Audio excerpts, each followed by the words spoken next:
We're just trying to change the world here, people. Oh, really? If you wish to make an apple pie from scratch, you must first invent the universe. If you're scientifically literate, the world looks very different to you. It's not just a lot of mysterious things happening. There's a lot we understand out there. And that understanding empowers you. If you base medicine on science, you cure people. If you base the design of planes on science, they fly. If you base the design of rockets on science, they reach the moon. It works, bitches. Welcome back to ORLY Radio 149. This is our science segment, recorded Friday, March 31st, 2017, where we dismantle the current events for your edutainment through mostly rational conversations that make you go, oh, really. I'm your host, Andy Cowen, and I have with me again David O'Connor and Daniel Atherton. Welcome back, gentlemen. As usual, we make mistakes, so if you find something egregious that we have done, said, or that we need to know about, please let us know. Send us a note at orlyradiopodcast at gmail.com or phone it in at 470-222-ORLY. That's 6759. And thank you to our patron supporters at patreon.com. That we've got Donald Davis, Melissa G., Henry, Daniel, Duncan, and Dan Smith. Thank you all for contributing to the show and keeping the lights on around here. Okay, so science. It's been a busy week for science, specifically in the realm of one Elon Musk. He's been Yay, Tony Stark. Yeah, he's been busy. So, specifically, his companies have been busy. SpaceX, today, was it today? No, it was yesterday. It was yesterday. Thursday. The Falcon 9 rocket delivered SES-10, a commercial communication satellite for SES, that's a particular satellite manufacturer company, to Geostationary Transfer Orbit. The SES-10 mission marked a historic milestone on the road to full and rapid reusability as the world's first reflight of an orbital-class rocket. Falcon 9's first stage for SES-10 mission previously supported the successful CRS-8 mission in April of 2016. So, less than a year turnaround, and it's back in the sky. Did a successful launch and landed successfully on the barge. Of course, I still love you. Yes, I still love Elon Musk. Now, reusability is now a thing. That's right. That's right. We have reusable rockets now. That's cool, said a friend of mine. So this makes turnaround times so much shorter, and it also makes development a lot easier. You can get a fleet. You can have a fleet of reusable rockets. And I think that's where his next goal is turning up, because Elon Musk, of course, he likes the Twitter. So I've got 3 of his tweets in the show notes, and of course, which are available out on our website. I don't know how you wouldn't know about it. ORLYRADIO.com. This is show 149, so the B side, you'll find it in Under Science. So the first one was, come on, browser. Incredibly proud of the SpaceX team for achieving this milestone in space. Next goal is reflight within 24 hours. That's a goal. Of a rocket, people. Yep. We're going to do 1 launch per day on the same rocket. And the cost reduction per flight will utterly wreck the United Launch Alliance, who already cannot compete with the current cost of. Well, we can have a little sidebar discussion about ULA and some of the other things they're doing in a minute. Let's finish up. And the things that they said that weren't possible, like that. Oh no! Hang on. No, it is possible. It is, and we'll get there. Stated that it was not possible to use a rocket. Hang on. Not the way they do it. fair. They were honest in their own realm. So there were a couple other tweets that he unleashed, and these are kind of groundbreaking. Okay, so the next big one. This was the Falcon 9. Yeah. There's a bigger one that they're working on, and this is the one that is in theory going to take us to Mars. Okay, and that's the Falcon Heavy, which is basically... I don't think it's just called the Heavy. Well, it's basically three Falcon 9s strapped together. Okay? Let's just put duct tape. Well, I'm sure it's more complicated than that. I'm sure But duct tape is magic. They used at least 3 bolts. At least 3, and probably 3 rolls 4. of duct tape. Or more. Yeah. Yeah, we're going 40K this. This is orc technology. We're just going to strap them together. Well, they each have 9 Merlin engines. So each one of them has 9 Merlin engines. So it's 3 times the thrust. It's a big thing. But, hey, we had boosters. We had boosters on the space shuttle, so strapping bits and bobs together, it works. We know this. So it's not impossible. They managed to do it in the 80s, actually the late 70s. So of course they can do it. How many Merlins does it take to change a light bulb on the ISS? Seriously? Really?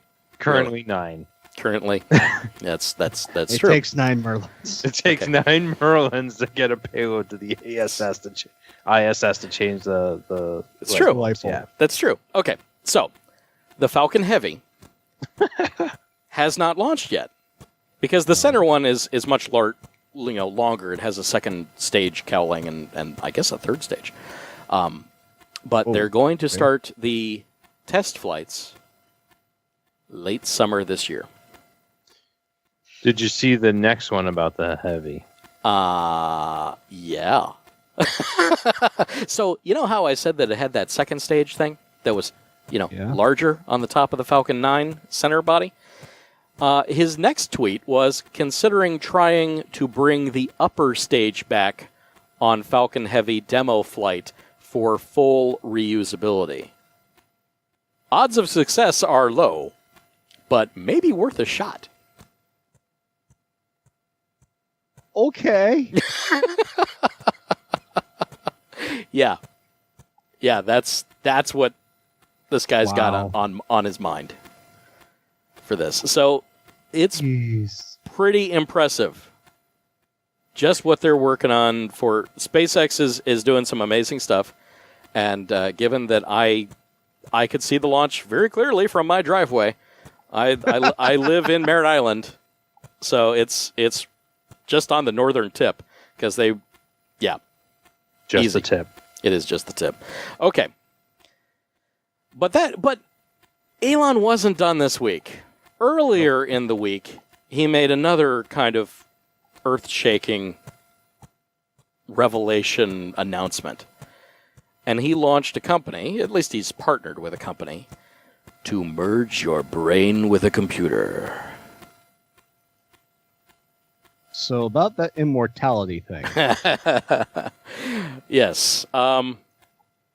So according to the Wall Street Journal, the company is called Neuralink.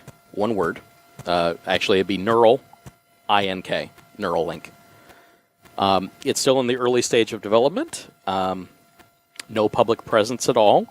So it's kind of a think tank on how to make this work. But in a couple talks that Musk had given in last year previous, he talked about neural lace. And this is his concept for something that would be basically injected into the area of your head between the bag that holds your brain and the cerebral fluid.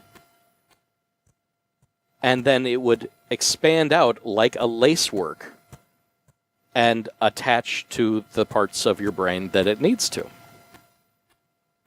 And then you would just think about it, and things would work.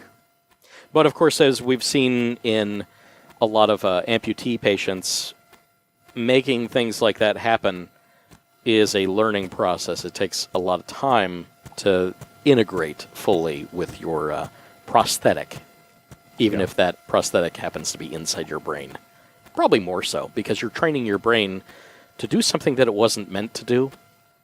But, just in case... Your brain will just do it. In case you're wondering, the brain is a very pliable organ. It learns to do things that it wasn't meant to do because that's what it's for.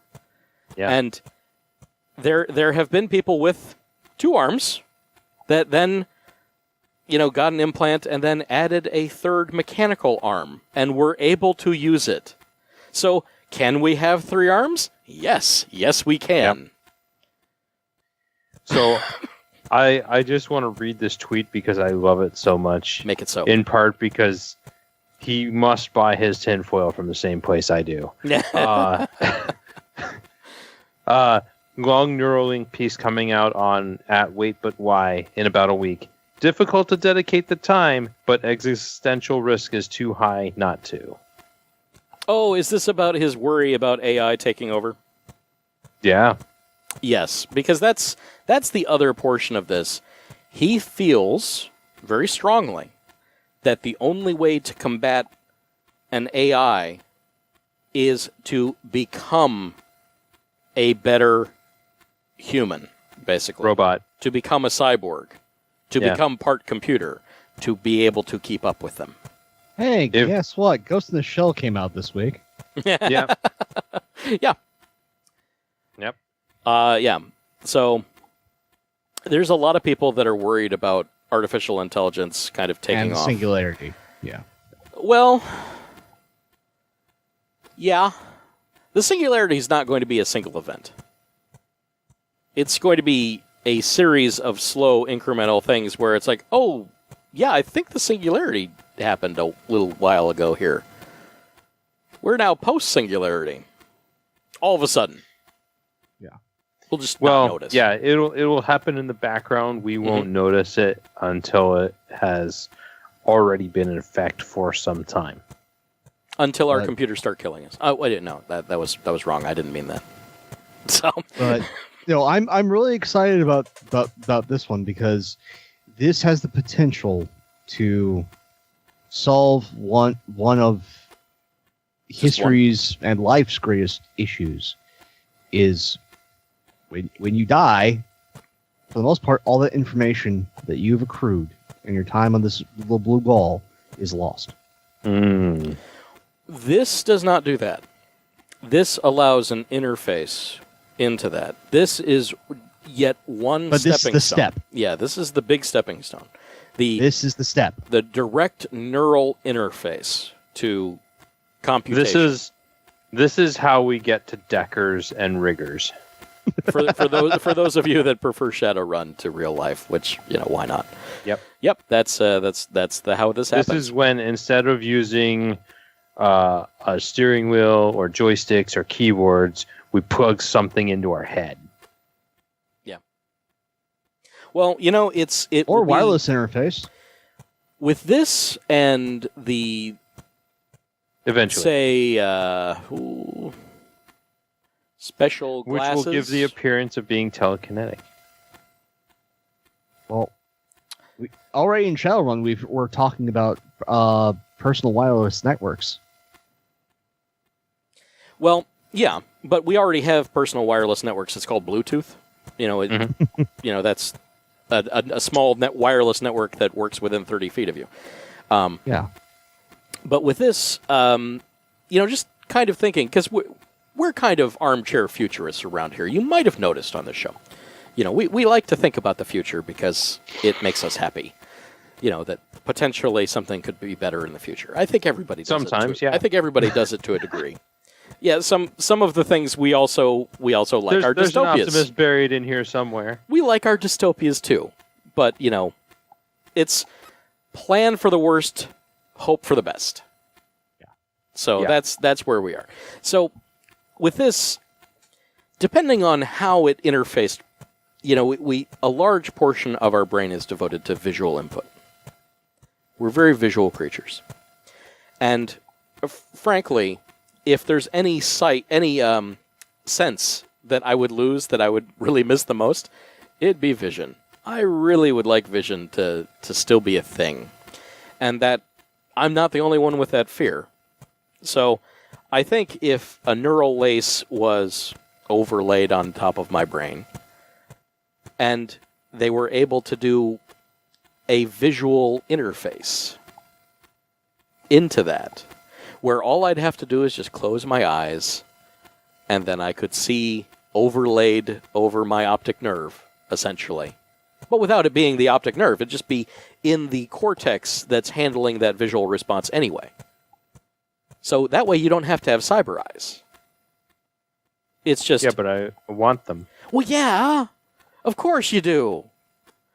But I just want a HUD. That's more invasive surgery, perhaps. I mean, with this, with Musk's idea, maybe a small hole and literally a needle goes in and squirts in the neural lace and it goes everywhere. That's his idea. Yeah. How it's powered, I have no idea. But micro machines. Well, we just a small difference in temperature. Can generate electricity. Yeah. So it is perfectly possible that since your body is already maintaining a pleasant 98.5 degrees Fahrenheit, that alone could possibly power these micro machines, man-machine interfaces. So yeah, why not? Why not? But yeah, this is an exciting development, and I want more of it. And let's see here. It is 2017, and we have a crazy man with a lot of money and a lot of pull and a lot of history of success working on something like this. And for clarity, his name is not Trump. His name is not Trump. And he's Who not even only American. Has the appearance of having those Remember, things. immigrants, people. Musk is South African. Done. Musk is South African. Just, keep that in mind. Immigrants make our country a better place. And, in fact, the world a better place. He's a wonderful example of that. So, there's some amazing stuff coming. And, I'm thinking I'm not too old to get this within my lifetime. Oh, yeah. I'm not too old for this. I may live long enough to live forever. That would be nice. Technology, there's already been demonstrations where they can put a chip directly interface to your brain, and you can train your brain to interface with that chip in a way that allows you to operate things. They've done this with monkeys. Yeah. They have done this with humans. It's super costly. The machinery is very large currently, but as technology goes, things get smaller. Miniaturization is just a matter of time, not if. Right. Prototypes are always big and ugly. But as things get refined, it's like, yep, that's how we need it. Okay, we can make that smaller and smaller and smaller. 14 Carbon nanometers. nanotubes. Well, 14 nanometer processes for CPUs now. Yep. That's darn small, folks. Darn small. So that's coming to a brain pan near you, perhaps within your lifetime. Hopefully, within your lifetime. Okay, so, Dan, you found something, and I wonder why you're looking at things like vertebrae. I wonder why on earth you'd be looking at something like this. How are you feeling, by the way? How is your back doing? I had my injection same day as the previous show. I am currently feeling not much better than when I had before the injection, so I'll keep you guys posted. So that's 2 injections? Yeah, that's 2 out And of you were 3 saying series. that after 2 injections, if there was no change... Yeah, it's probably That's surgery. the surgical route. Yeah. Okay, so I'm sorry for that. But, hey, you found this. Maybe there's hope for you. So go ahead and lay this on the line for us. This is...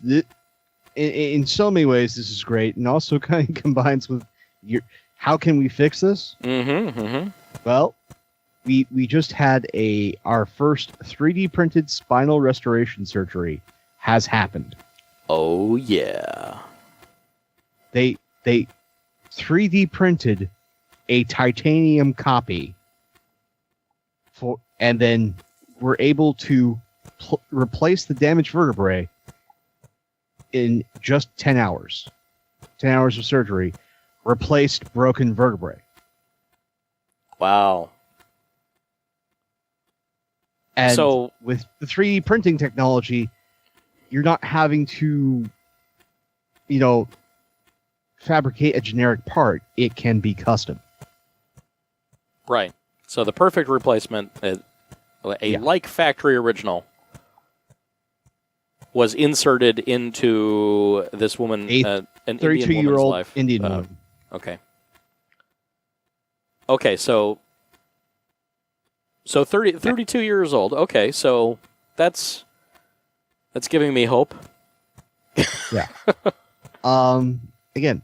So how'd it go? And with CT and MRI scans as a reference, the dummy spine was perfectly sized for the patient's needs after much testing by design teams from India, the US, and Sweden for biomechanics and stress resistance. The final implant was created. It was an intense surgery. It was a replacement between the first and fourth vertebrae, bridging the gap within the damaged spine. And the woman is expected to recover fully in 2 weeks and live a normal life. What? Just 2 weeks? 2 week recovery time from a 10-hour surgery on the spine. In her neck area. Awesome. Yeah. So the reason her spine was damaged. The reason her spine was damaged, I'm not sure if this really is going to make that big of a difference to the overall thing, but for those listeners out there that may be thinking, "Oh my God, yes, please, this is exactly what I need." It was a severe case of tuberculosis, and it weakened and removed support for her head through the first, second, and third cervical vertebrae. Interesting. So, but this can help people who, due to illness, not necessarily injury, but due to illness, have the threat of not being able to walk again, or the threat of paralysis. This can make it go away. You can live a healthy, normal life. Again, this is the future now. Yeah. Yeah. Imagine what we'll do in 10 more years. And again, titanium, which is the Do you want a preferred titanium metal. spine? It'll last better than your meaty, cheesy human spine. But as we need replacement parts, we can actually... Right now, we can't necessarily grow them. That technology's a good ways off. But we can print you a new one. A replacement. Not for necessarily the whole thing. I think that's way far off. But for damage caused by illness, we now have the technology. It's there. Now we just have to refine it more and make it cheaper. Yeah, I wonder how much this cost. A lot, but Well, they this was 3D all printed basic titanium. So, Well, there's that. spendy. But a lot of that is just, I'm not talking bootstrapping this process all the way up from R&D. I'm talking, just you got the part and, the actual surgery and everything, a 10-hour surgery. That's kind of a big deal anyway. What am I saying? Kind of a big deal. It was on her spine. Yeah, this is a big freaking deal. So, Yeah. it's impressive. I do have, for those of you that are just listening in audio, I do have the pictures of the spinal replacements here. On our video. This tested one. This wasn't necessarily the one that went in her, but this was one of the ones that was in the refinement testing phase. Yeah, one of the precast kind of thing. Yeah. Yeah. This is interesting stuff. I mean, I'm wondering Because there's a lot of nerves, obviously. I mean, this is This is everything. The vertebrae doesn't hold the nerves. It's your support structure.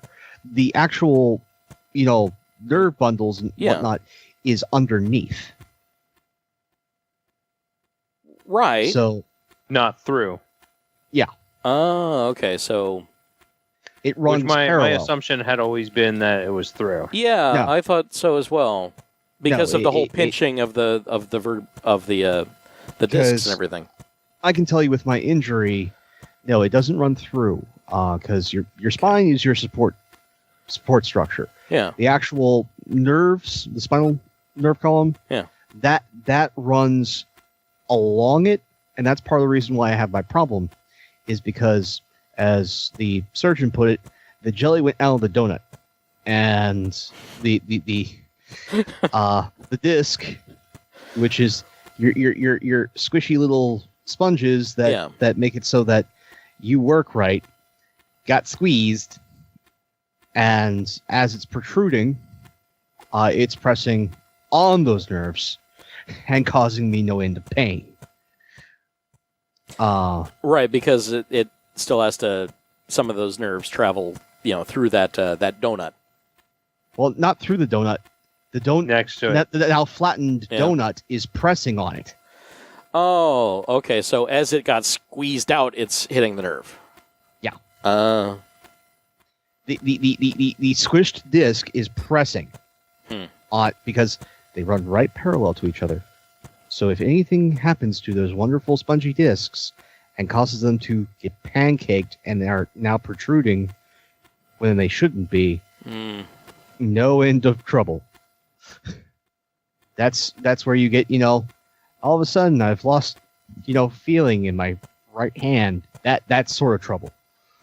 yeah, it's like I can still move it, but I can't feel anything. Yeah. Yep. Oh, so okay. Well, that's amazing. We've got some really great stuff that we can look forward to. Perhaps immortality and plenty of replacement parts on the way. Titanium replacement parts. 3D printed, custom to you. And of course, when I say immortality, I do mean you're going to be in a computer. That's you're going to be not lost. Yeah, you are not lost. You're going to be turned into a computer program. You're going to be physically linked into the internet.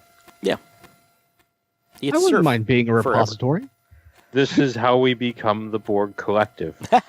Yeah, pretty much. That is the way of it. And with that, if you've enjoyed what we've done here and you'd like to help us out, there's a few ways. You can donate to the show through www.patreon.com/ORLYRadio and get early access to full show content, when life lets me do things like that. You can make the algorithms work for us by reviewing us on iTunes to boost our ranking. Use your words, tell somebody about us, and of course, engage with us directly. Send us a message on the social medias or the electronic mails at orlyradiopodcast@gmail.com. Or if you're the more talkative sort, we've got 470-222-ORLY. That's 6759. It's always ready to take your call or your text. And if you don't like what we've done here this evening, you can contact the National Suicide Prevention Hotline at 1-800-273-8255. They're available 24 hours a day, 7 days a week. The Lifeline provides free and confidential support for people in distress, prevention and crisis resources for you or your loved ones, and best practices for professionals. Thank you for choosing to waste your valuable time with us. This has been O'Reilly Radio, part of the Random Acts Company. This work is licensed under Creative Commons Attribution 3.0 United States license, including the music Rocket and Pim Chia, created by Kevin MacLeod of Incomptech.com. We'll see you real soon.